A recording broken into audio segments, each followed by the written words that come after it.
Bonjour à tous, ravie de vous retrouver pour cette nouvelle page d'actualité en Savoie-Mont-Blanc. Voici les titres que nous allons développer en ce jeudi 2 février. La Haute-Savoie a besoin d'eau. Depuis 6 mois, les précipitations se font rares et les nappes phréatiques sont au plus bas. Le préfet a même failli déclencher le plan sécheresse il y a quelques jours. Un plan facilitant les restrictions d'eau. Nous ferons le point dans ce journal sur la situation avec des spécialistes. Et puis nous vous emmènerons à la découverte d'une exposition du côté de Morette et des Glières, celle de la guerre d'Espagne, une histoire souvent oubliée mais très forte avec notre département haut-savoyard. Mais avant de développer ces titres, pour la deuxième fois en moins de 2 mois, les ATSEM de Savoie ont manifesté mercredi à Chambéry. Elles étaient une cinquantaine d'aides maternelles à réclamer une meilleure rémunération et à dénoncer le manque de considération pour leur profession, malgré des tâches de plus en plus nombreuses. La date de ce nouveau rassemblement n'a pas été choisie au hasard. Il s'agit pour les syndicats de faire pression sur le gouvernement le jour où un rapport sur l'emploi des ATSEM doit être remis au Conseil supérieur de la fonction publique territoriale. La Haute-Savoie rencontre donc un phénomène inédit en cette période de l'année, la sécheresse. Difficile à croire et pourtant, les Alpes du Nord n'auront su que très peu de précipitations depuis les 6 derniers mois. Une situation compliquée puisque Pierre Lambert, préfet de Haute-Savoie, a même hésité à lancer le plan sécheresse, un plan qui facilite la mise en place de restrictions d'eau avec par exemple l'arrêt des canons à neige. Les explications sur cette situation avec Olivia Boisson. Pas un nuage à l'horizon. Ou presque. La Haute-Savoie est en période de sécheresse. Le manque de précipitations au cours des 6 derniers mois est jugé inquiétant. Une situation rare pour le département.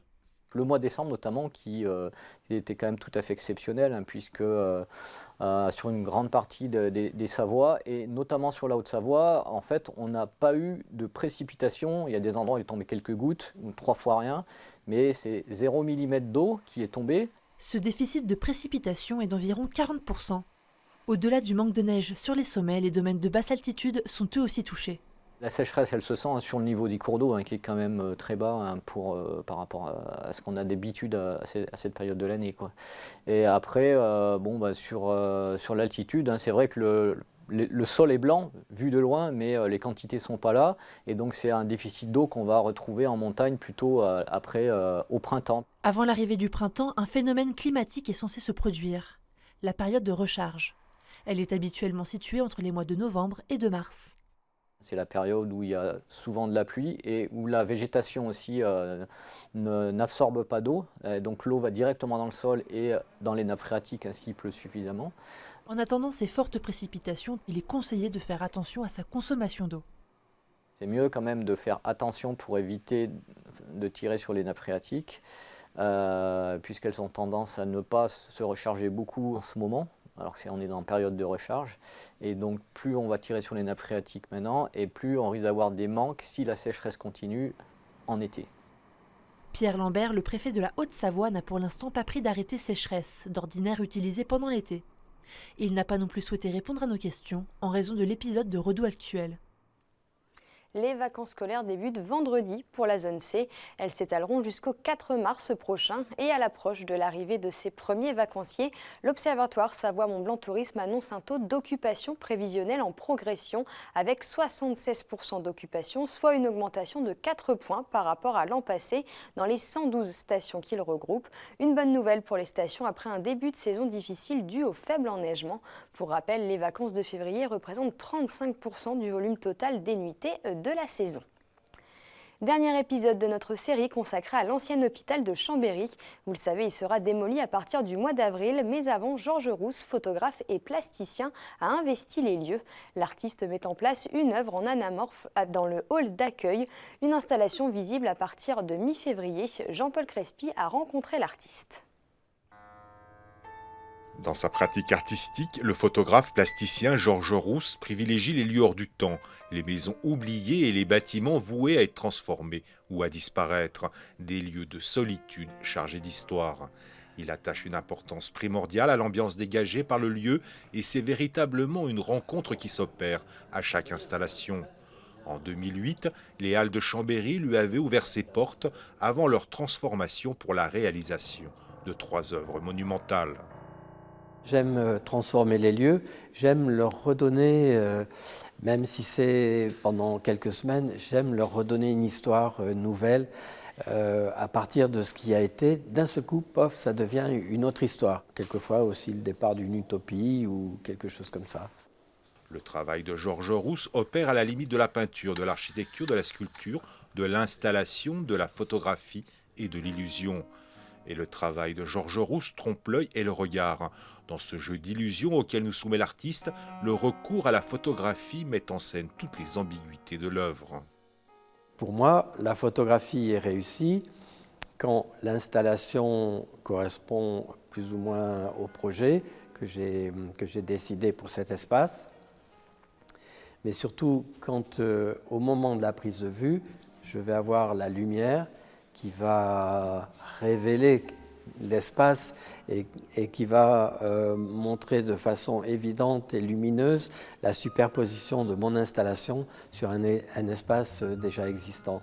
Et ça, au moment de déclencher, je vis ce moment où je sais que ma photo est réussie parce que c'est la synthèse de tout ça, de toute cette action, plus la lumière, plus l'image photographique.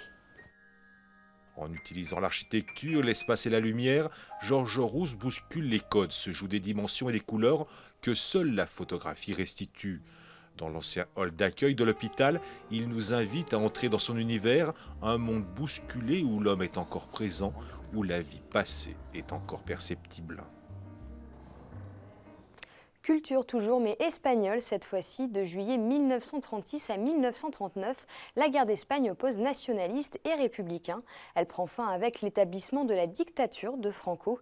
Des centaines de milliers de républicains traversent alors la frontière pour trouver refuge en France. Certains d'entre eux se retrouvent donc en Haute-Savoie et soutiendront même les maquisards.